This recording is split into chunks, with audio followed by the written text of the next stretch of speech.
نمبردار ہیں، ذیلدار ہیں، جگیردار ہیں، سارے معزز ہیں. یہ کون ہیں لوگ بتائیں ذرا. ریکارڈ پر موجود ہے کہ سارے کے سارے مخبر تھے. اور یعنی تو بدماشی اس حد تک بڑھ گئی ہے کہ اٹھا لیے جاتے ہیں. اچھا یہ وزیر اعظم بھی یا رسول اللہ والے ہوں یا حسین والے ہوں، وہ قادیانی ہوں، وہ سلفی ہوں، وہ یہ سارے کے سارے تو پیڈ لوگ ہیں. یہ جو کلب کلچر ہے، یہ جو پروٹوکول ہے، یہ سب عذاب ہے. یہ دنیا ہے سیلولر کی دنیا، جس کی نہ کوئی حد ہے نہ کوئی سرحد ہے. آپ کہیں بھی بیٹھ کے کہیں گولا پھینک سکتے ہیں.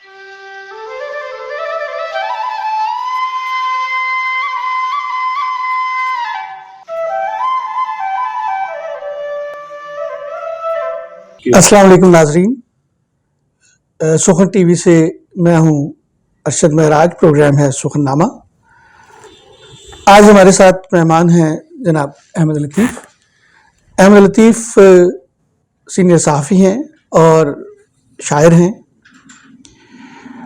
آج ہم عالمی جنگی صورتحال پر ایک ادیب کی رائے جانیں گے.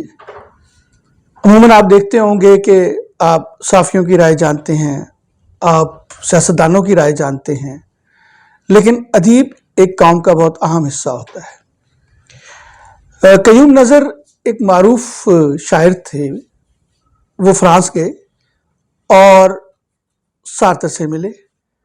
سارتر نے ان سے پوچھا کہ مسئلہ کشمیر کے بارے میں آپ کی کیا رائے ہے؟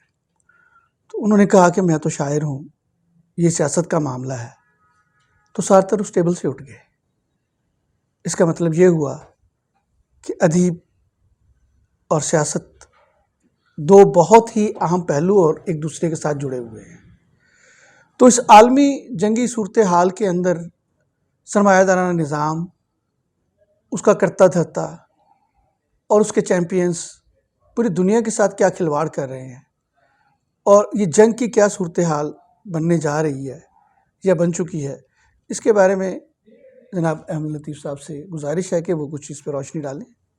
بہت شکریہ ارشد. میں اس ساری صورتحال کو، ایک تو یہ پہلی عالمی ڈیجیٹل وار ہے، ایک دوسرا یہ تیسری عالمی جنگ ہے. اچھا. اور شروع ہو چکی ہے. ہاں. اور اس کے ٹول تبدیل ہوئے، کیونکہ جنگوں کی سائنس اب تبدیل ہو گئی ہے. اب سمارٹ سے سمارٹ تر ہوتی چلی جا رہی ہے صورتحال، جسے کہتے ہیں. اور جس کے ہاتھ میں سمارٹ فون ہے وہ بڑا سمارٹ ہے. اور وہ پوری دنیا میں آپ دیکھ لیں، کیونکہ یہ دنیا ہے سیلولر کی دنیا، جس کی نہ کوئی حد ہے نہ کوئی سرحد ہے. آپ کہیں بھی بیٹھ کے کہیں گولا پھینک سکتے ہیں، کہیں بم مار سکتے ہیں، کہیں اشتعال پھیلا سکتے ہیں، کچھ بھی کر سکتے ہیں. اور ملکی قوانین ہوں، عالمی قوانین ہوں، اشتعال پھیلانا، افواہ سازی، یہ سب جرائم ہیں اور اس سے روکتے ہیں سب. لیکن دیکھنا یہ ہے کہ یہ جو وار بزنس ہے یہ کب سے ہے اور کب تک چلے گا. جنگ ختم نہیں ہوتی، جنگ شروع ہوتی ہے اور پھر شروع رہتی ہے. ایک نسل، دوسری نسل، تیسری نسل، بلکہ نسلوں تک جنگ چلتی رہتی ہے. اور وہ آپ دیکھ لیجئے، یہ جنگ جو آج ہم بھگت رہے ہیں یہ آج کی نہیں ہے. یہ جنگ وہ ہے جو بہت پہلے ہم نے شروع کی تھی اور وہ چل رہی ہے اور ابھی تک وہ چلتی چلی جا رہی ہے. جنگ کو ایندھن ملتا رہتا ہے، زندگیاں ملتی رہتی ہیں، نسلیں ملتی رہتی ہیں، تہذیبیں ملتی رہتی ہیں، اور وہ آپ کے سامنے ہے. میرے نزدیک یہ جو جنگ اب ایشیا میں آ چکی ہے، قواعد کے مطابق ایشیا کو اکٹھے ہو کے بیٹھ کے بات کرنی چاہیے دوسرے بر اعظموں کے ساتھ، کیونکہ اب بین البر اعظمی معاملات جو ہیں وہ ہونے چاہیے. یہ کوئی طریقہ نہیں ہے کہ جب آپ کا جی چاہے. آپ ذرا دونوں بڑی جنگیں دیکھ لیں نا، وہ ساری کی ساری ادھر ایشیا میں آ کے انہوں نے جیسے کہتے ہیں نا بلا وجہ کے پنگے کیے. اور سارے روس کے ساتھ دھوکہ ہوا نا، اسے کہا کہ ہم بس پتہ نہیں کیا کرنے والے ہیں اور یہاں آ کے ٹیسٹ کر لیے. اب ذرا دیکھیے، یہ جو دو مسئلے ہیں سب سے بڑے مسئلے، اور دو ایشیا میں رکھے ہوئے ہیں، اور دونوں جو ہیں ہمارے ملک ہیں، اور وہ ویسٹ کا دانہ چگتے ہیں اور اپنے گھر کو برباد کرتے ہیں. ایک اسرائیل ہے، دوسرا انڈیا ہے. اب اور یوکرین بھی کر لیجئے. یہ دانے ڈالے ہوئے ہیں ویسٹ کے، کیونکہ ویسٹ کو اب پتہ چل گیا ہے کہ جو غبارہ پھولنا تھا نا ویسٹ کا وہ پھول چکا. اب سارے کے سارے معاملات جو ہیں وہ ایشیا کے پاس ہیں. ایشیا کے زیر زمین خزانے، ایشیا کا تیل، ایشیا کی جو ہیومن کیپٹل ہے، اور یہ سارا کچھ یہاں رکھا ہوا ہے. اب دیکھ لیجئے چین نے اس ساری صورتحال میں جیسے کہتے ہیں نا کنگڑیاں پائی ہیں منہ، بات تک نہیں کی، چپ خاموش ہے. چین جو ہے، چین جو ریس ہے نا اس کو لوگوں کو سمجھ نہیں آتی. ہم امریکہ امریکہ امریکہ کرتے ہیں نا، امریکہ بڑبولا ہے. چین جو ہے وہ تو ٹک مکوڑے کھا جاتا ہے بھائی، وہ تو کوئی چیز نہیں چھوڑتا.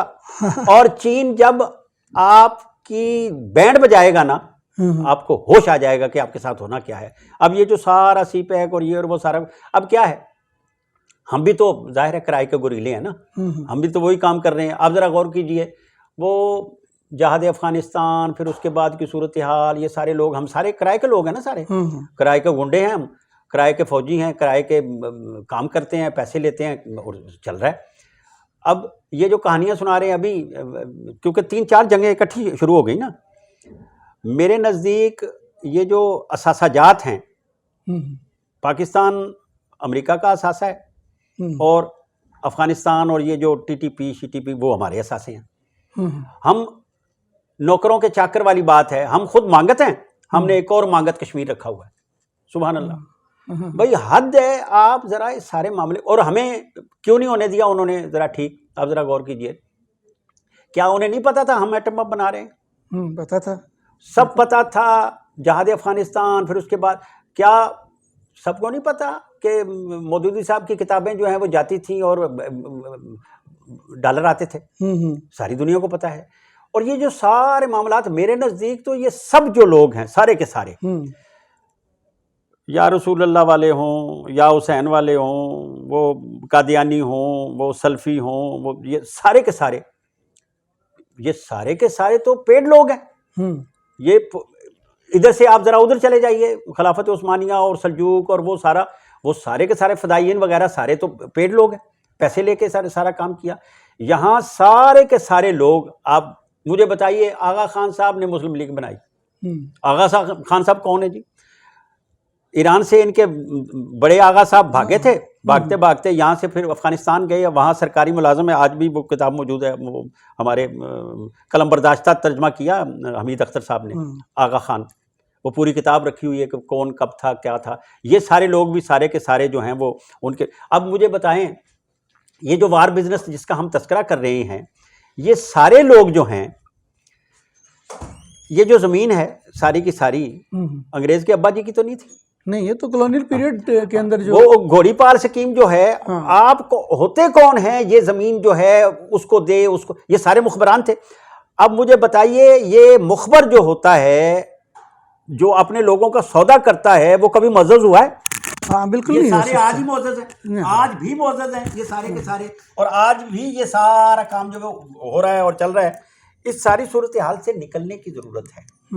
اور میرے نزدیک یہ جو تقسیم ہوئی ہے، یہ وار بزنس کے لیے ہوئی ہے. اچھا، یہ بات تو طے ہوگی کہ یہ ہمیں اس وقت بھی معلوم تھا، اور اب بھی ہم اس کے اوپر بہت سارے دانشور پہنچے ہوئے ہیں کہ یہ ہندوستان اور پاکستان کی جو تقسیم یہ ہوا ہے، یہ درمیان میں جو فینومینل کشمیر کا رکھ دیا گیا ہے، وہ تو ہمارا مسئلہ ہے. اچھا، کیا یہ ایسا ارشد 3 ڈیورنٹ لائن رکھی گئی، ہاں، ادھر کشمیر رکھا گیا، ادھر یہ سارے معاملات جو ہیں یہ سارے کے سارے، یہ سراسر بات بزر ہے. مجھے بتائیے، فرسٹ وار اور سیکنڈ ورلڈ وار کی بات کریں، جنگیں برباد کرتی ہیں بالکل، لیکن امریکہ کو جنگ نے آباد کیا. ساری دنیا کا سونا اکٹھا کیا اس نے، اور کہا میں پلاسٹک کرنسی بناؤں گا. سونا بھی واپس نہیں کیا، اور نہ پلاسٹک کرنسی بنی. پھر یہ جو ساری جنگیں تھیں اس میں وہ فیملی ہے پوری اسلحے والی، وہ یہودی، وہ دونوں کو دے رہے تھے. ادھر بھی آپ مشرق وسطیٰ میں چلے جائیں، سارے اسلحہ دے رہے. مجھے بتائیں، یہ جو جنگ چل رہی ہے یہ کس کے فائدے میں، ذرا بتائیے. یہ تو ظاہر ہے یہ وار بزنس ہے، اور سرمایہ دار دیکھے پاگل کر دینے والا. سرمایہ دار جو ہے، یہ فائدہ تو اس کو ہے جو وار بزنس کے اندر ہے، اور چند ملک ایسے ہیں جو اس وار بزنس کے اندر شامل ہیں. اچھا، اب کیا آپ یہ سمجھتے ہیں کہ یہ جو مشرق وسطیٰ کے بھی اس میں یعنی شامل ہو چکا ہے، اور ایران کے ریسورسز پر قبضہ کرنے کے لیے اور اسرائیل کو ایکسپینڈ کرنے کے لیے یہ ساری جنگ کا ڈرامہ رچایا جا رہا ہے۔ اچھا میں نا یہ بڑی دکھی کر دینے والی بات ہے اور یہ نامقبول بات ہے۔ میرے نزدیک جنگ باز سارے کے سارے ہوتے ہیں، وہ جو جنگ پر اکساتا ہے اور وہ جو جنگ کر رہا ہوتا ہے، یہ سارے جنگ باز ہیں میرے نزدیک، اور سارے اپنے اپنے کریکٹر کے پیسے لیتے ہیں، اپنے اپنے اسکرپٹ کے پیسے لیتے ہیں، اپنی اپنی پرفارمنس کے پیسے لیتے ہیں۔ میرے نزدیک یہ سارے جنگ باز جو ہیں، تو بڑا مختلف نقطہ نظر ہے، یہ آپس میں ملے ہوئے ہیں، میں بالکل کلیئر ہوں۔ جیسے صدام کے والے سے کہا جا رہا تھا یہ تو ملا ہوا ہے، جی، اور یہ تو خود سارا کچھ۔ اب بتائیے یہ جو سارا کام ہے، یہ صرف کام یہ ہے کہ یہ جو ایریا ہے، اب مجھے بتائیے اسرائیل کے ساتھ، اسرائیل سر پیری کوئی نہیں اس کا، وہ کہتے ہیں ہم آل عمران ہیں، برگزیدہ ہیں، ہوئے جی، لیکن آپ کو یہ کس نے حق دیا تھا یہ برطانیہ کو کہ عین عربوں کے درمیان میں خنجر کی طرح پیوست کر دیا؟ بھائی یہ ٹھیک ہے، یہ دنیا ہے، کسی کو صفحہ ہستی سے نہیں مٹایا جا سکتا، آپ رہیں، لیکن آپ کو یہ حق حاصل نہیں ہے کہ آپ پھر اردن، پھر شام، پھر عراق، پھر ایران اور پھر پاکستان، یہ کس نے کہا ہے آپ کو جی یہ آپ کرتے چلے گا؟ اب گیم آف گریٹر جو ساری کی ساری چل رہی ہے، اب صرف آپ دیکھ لیجئے گا کل یا پرسوں یہ بات ختم ہو جائے گی۔ اچھا آپ کا خیال ہے کہ ختم، کیونکہ امریکہ خود جائے گا، واپس جائے گا، کیونکہ وہ سوچ رہا تھا کہ اس کو گھٹنے ٹیکے، اور یہ میرے نزدیک یہ سارے کے سارے کریکٹر ہیں، یہ سارے کے سارے جنگ باز جو ہیں۔ اب مجھے بتائیں آج یہ جو انڈو پاک کی جنگ ہے، 9 بار پیکٹ ہو جائے تو یہ جو گیرزن لائف ہے ساری کی ساری ختم ہو جائے گی نا، کدھر جائے گی؟ ہاں، اور اتنا پیسہ بچے گا، للے تللے اور ڈی ایچ پیسہ اور بچے یہ گا، اور وہ، یہ کدھر جائیں گے؟ یہ سارے کا سارا ہوا کیا تھا، میں بتاؤں آپ کو جو ڈاکومنٹ پہ موجود ہے، پنجابی اور پٹھان فوجی ہو گئے تھے چوکھے، اچھا ڈھیر ہو گیا تھا، اور یہ سارے وہ سب لوگ تھے، انہوں نے کہا ان کا کریں کیا؟ پاکستان صرف اور صرف ان فوجیوں کے لیے بنایا گیا کہ ان کو، جس طرح ابھی جو ہم نے وہاں مجاہد اکٹھے کیے، انہوں نے کہا یہ لڑ بھڑ کے جب ختم ہو جائے گا تو یہ کدھر جائیں گے؟ انہوں نے کہا کشمیر بھیج دیں گے، پھر ادھر سے ہم ادھر بھیج دیں گے، سنکیانگ بھیج دیں گے۔ اب یہ سارا جو ابھی جو لڑائی چل رہی ہے، مجھے بتائیں، میں اس وقت اوصاف کا میگزین ایڈیٹر تھا، اچھا جب یہ ورلڈ ایکسکلوسیو سٹوری بنائی احمد میر صاحب نے کہ جراثیمی ہتھیار موجود ہیں اسامہ کے پاس، اور وہ ڈان میں بھی چھپوائی، اور ڈان میں بعد میں اس پہ تفتیش ہوئی اور انہیں نکال دیا گیا، اور ان کے سارے اختیارات دے دی گئے عبداللہ کے کہ آپ نے یہ کیا کیا، یہ سٹوری کیوں چھاپی؟ یہ سٹوری چھپی تو افغانستان پر حملہ ہوا، وہ ڈاکومنٹ بنے کہ ان کے پاس وہ جراثیمی، کون سے جراثیمی ہتھیار، کیا ہتھیار یار، خدا کے لیے کچھ بھی نہیں تھا۔ یہ سارے کا سارا دھندا جو ہے ابھی تک چل رہا ہے، آپ ذرا دیکھ لیجیے۔ اور میرے نزدیک اب وقت آ گیا ہے، ادیب شاعر کو یہ ساری باتیں لکھنی چاہیے، اور اگر وہ نہیں لکھے گا تو وہ اپنے ساتھ بھی اور اپنے لوگوں کے ساتھ بھی، کیونکہ ہم ادب برائے زندگی والے لوگ ہیں، ادب برائے ادب والے لوگ نہیں ہیں ہم، اور ہم وہ لوگ ہیں وہ جو جنگوں پہ، اب ذرا سارے دیکھ لیجئے نا، لکھو کہ میں عرب ہوں، ہم تو وہ لوگ ہیں، اور یہ سارے کے سارے لوگ جو ہیں یہ کہاں سے آئے، کیا کیا انہوں نے، اور کیسے کیسے کرتے رہے۔ آپ جلسے میں شریک ہوں تو آپ کا اور رنگ ہوتا ہے، آپ باہر بیٹھ کے جلسہ دیکھ رہے ہوں تو آپ مجید امجد بنتے ہیں، آپ یہ یوسف حسن اور سپرا اور یہ فیض اور یہ جالب اور یہ نہیں بنتے آپ، اور نہ خالد علی بنتے ہیں آپ لوگ جب اس میں، اور پھر وہ جو سارے لوگ ہیں، وہ جو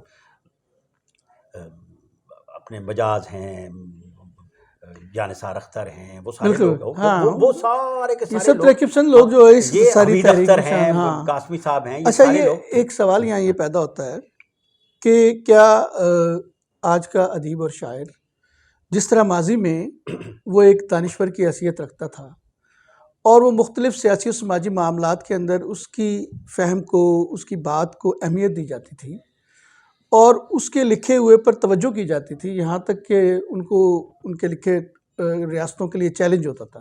بریخت نے کہا ہے کہ حقیقت پسندی یہ ہے کہ ایک ڈوبتے ہوئے جہاز کی تصویر بنانا حقیقت پسندی نہیں ہے، حقیقت نگاری نہیں ہے۔ حقیقت نگاری وہ ہے کہ جو ریاست کے لیے چیلنج بن جائے. تو کیا ایک وقت تو تھا کہ چیلنج بنتا تھا، کیا آج کا ادب جو ہے وہ اس جنگی منظر نامے کے اندر کیا چیلنج بن رہا ہے، یا یہ کم از کم اردو کی سطح پر دیکھ لیجئے کہ کیا ایسا ادیب اور شاعر کو وہ اہمیت حاصل ہو گئی ہے ابھی بھی جو پہلے تھی؟ اصل میں ہوا کیا ہے کہ ماڈل تبدیل ہوئے نا سارے کے سارے. جی. اب وہ لٹریچر سارے کا سارا جو ہے وہ ڈیجیٹل اسے کرنا ہے ہم نے. اگر وہ ڈیجیٹل نہیں ہوگا تو صورتحال، کیونکہ کتاب سے دور بھاگے ہم، کتاب کو باقاعدہ ایک سازش کے تحت ختم کیا، پھر صحافت بھی ختم ہوگی، پھر پرنٹ میڈیا، پھر سارا کچھ. اب ضروری ہو گیا ہے کہ ہم وہ جو لٹریچر ہے جسے زندگی والا لٹریچر کہتے ہیں، اور جو انسان دوستی جسے ہم کہتے ہیں، کیونکہ جنگ آپ کے سر پہ رکھ دی گئی ہے، لیکن کیا کوئی بتائے گا کہ یہ ہے کیا اور کون کر رہا ہے، کیسے کر رہا ہے؟ وہ بیانیاں در بیانیاں. میرے نزدیک ہم جہاں بیٹھے ہیں یہاں آپ سیاست، صحافت اور ثقافت پوچھے بغیر نہیں کر سکتے. اچھا، یہ کنٹرولڈ ہے؟ بھی کنٹرولڈ ہے. ابھی یہ وی پی این سارے اتارے گئے، جنگ بیچنی تھی. اچھا، جنگ بیچنے کے لیے اتارے گئے، ورنہ یہاں رکھے ہوئے تھے. کوئی چیز ہی آپ کی جاتی، ریچ سارے کا سارا نیچے کیا ہوا، 3 لوگ دیکھتے تھے یا آپ خود دیکھتے تھے، وہ جا ہی نہیں رہی. پھر اس کے لیے آپ کو باقاعدہ پاپڑ بیلنا پڑتے تھے، الگورتھم ہے اور وہ ساری کہانیاں ہیں. وہ آپ لفظ لکھتے تھے، وہ ہٹ آ جاتی تھی، وہاں روک لیتے تھے. یہ جو ساری صورتحال ہے، اس سے نکلنے کا اصل میں شور تو یہی ہے کہ اب پرنٹ چلا گیا، سب چلا گیا. اب آپ گروپوں میں چلے جاتے ہیں، ایپس میں چلے جاتے ہیں، آپ پیجز پہ چلے جاتے ہیں، لیکن اب بات نہیں کر سکتے. ہمارے لوگ جو تھے سارے کے سارے، سرش کے خون رخ مضمون پہ چلتا ہے تو ایک رستہ نکلتا ہے، یہ لوگ تھے. اور وہ کیا ہے، وہ سالک ہے بیٹھا ہے، ضیاء الحق بیٹھا ہے اور اس کے جلسے میں وہ بیٹھے ہوئے ہیں، تو وہ کہہ رہے ہیں کہ آپ اپنا رزق کھاتے ہیں. آپ کے ابا جی کا رزق ہے، رزق ہے پاکستان کا، اور میں نوکر ہوں پاکستان کا، اور پاکستان کی ملازمت کر رہا ہوں، میں پیسے لے رہا ہوں. آپ کے ابا جی کے تو پیسے، آپ بھی ملازم ہیں، آپ بھی پیسے لے رہے ہیں. لیکن آپ نے ان کو بلڈ پریشر ان کا شوٹ کروایا اور آپ نے ان کو ہارٹ اٹیک کروا دیا، اختر حسین جعفری کو. یہ کون سا طریقہ ہے بھائی؟ آپ ایک ملازم کو جب اس طرح صدر جو ہے اور وہ مارشل لا والا صدر ہے، وہ اس طرح کی بات کرے گا برسر محفل، تو صورتحال تو بگڑ جائے گی. احمد جاوید کا نام لیا انہوں نے اس کانفرنس کے اندر، وہ اور پھر وہ دوسرا بیچارہ ہمارا احمد داؤد وہ بیچارہ مارا گیا. بالکل. اور یہ سارے ہمارے ہاں وہ پھر کیا کرتے ہیں، پھر وہ مخبر پیدا کرتے ہیں. پنڈی میں ہمارے کئی لوگ تھے، وہ جا کے رات کو رپورٹ دیتے تھے، کرتے تھے، وہ ریکارڈ پر موجود ہے. ہاں، اس کے بارے میں حلقے میں بھی ایک دفعہ بات ہوئی تھی، بلکہ باقاعدہ نہیں بات کیا ہوئی تھی، حضرت احسان اکبر کا ذکر ہوا، حضرت جلیل علی کا ذکر ہوا، اور حضرت وہ جو یاران وطن والے لوگ تھے، وہ شاہد اور کیا نام تھا اقبال شاہد، اور وہ اور یہ اور امان، اختر امان، مہدی، نہ مہدی الگ ہے، اختر امان اور وہ شاہد تھا جو انگریزی اخبار والا، وہ یاران محفل والے لوگ تھے، حسن عباس رضا تھے، یہ سارے لوگ اکٹھے تھے. پھر اس کے بعد پھر احمد داؤد پہ تو باقاعدہ الزام تھا کہ یہ باقاعدہ رات کو جا کے رپورٹ دیتا ہے احمد داؤد. اچھا، ہاں، اسی اسٹریس سے تو مر گیا وہ، اسی اسٹریس سے مر گیا. اب یہ جو ساری صورتحال ہے، یہ سب لوگ جا کے رپورٹیں کرتے تھے، صحافیوں میں بھی موجود تھے، ادیب و شاعروں میں بھی موجود تھے، یہ سارے لوگ. انہیں پوچھے آدمی، بھائی خدا کے لیے آپ کرتے کیا ہیں؟ آپ کس کے ساتھ ہیں؟ عام آدمی کے ساتھ ہیں یا رولنگ ایلیٹ کے ساتھ ہیں؟ میرے نزدیک اب فیصلہ کرنا ہوگا ہمیں. کیا ہم پریویلیج کلاس ہیں؟ کیا ہم اس چکر میں ہیں کہ ہمیں ادیبوں کو بھی ملے، وہ شاعروں کو بھی ملے، افسانہ نگاروں کو ملے، صحافیوں کو ملے، ہم سارے کے سارے؟ میرے نزدیک یہ جو کلب کلچر ہے، یہ جو پروٹوکول ہے، یہ سب عذاب ہے. میرے نزدیک تو کلونیل پیریڈ کی نشانی ہے نا، ابھی تک چل رہی ہے. اور یہ تو گورے کا میرے نزدیک ساری زمینیں ختم ہونی چاہیے، سارے پروٹوکول ختم ہونے چاہیے، سارے کلب، یہ اسلام آباد کلب، یہ گن کلب، یہ پتہ نہیں کیا، خدا کے لیے یہ سب، یہ جم خانے، یہ سب آج تک اسی ملکہ کی فوج ہے، ملکہ کے لوگ ہیں، ملکہ کے وہ نمبردار ہیں، ذیلدار ہیں، جگیردار ہیں، سارے معزز ہیں. یہ کون لوگ بتائیں ذرا؟ ریکارڈ پر موجود ہے کہ سارے کے سارے مخبر تھے. یہ پیر، یہ جگیردار، یہ سارے کے سارے مخبر تھے اور آج بھی معزز ہیں. اس کا مطلب ہے